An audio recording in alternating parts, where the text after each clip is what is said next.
Автоматите Арсенал са базирани на руският АК-47. Те са подобрени и са съобразени с международните изисквания на НАТО. САР-СФ е високоефективна полуавтоматична карабина, предназначена за ловна и спортна стрелба.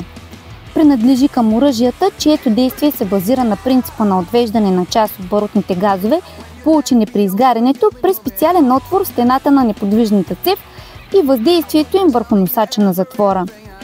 Цевта се затваря чрез завъртане на затвора и заключването му в ограничителите на патронника. Патронникът е изработен от заготовка чрез горещо метрично коване и последващо фрезоване. Оръжието се захранва от 5-заряден двуреден пълнител. Ефективният прицелен обхват на оръжието е 500 метра. САР-СФ с калибър 7,62 мм разполага с метален, сгъващ се надолу приклад.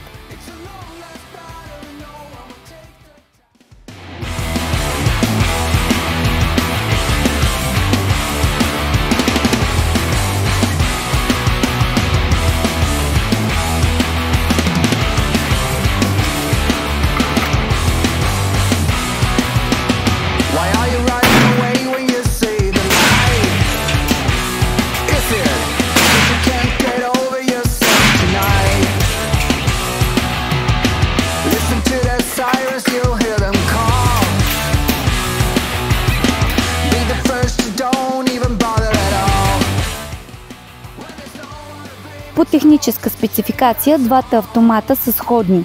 Разликата е, че САР М12F е с по-голяма дължина на цевта и с по-широк радиус на прицелване. Тук отново имаме сгъваем приклад, който в сгънато състояние не пречи на работата на спусъка, нито на издърпването на лоста за зареждане.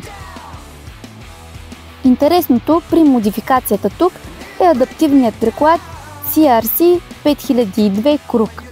Той е проектиран специално за автомат Калашников. Основните части на приклада са изработени от алуминиева заготовка. Общата дължина на приклада CRC 5002 може да се регулира от 175 мм до 220 мм.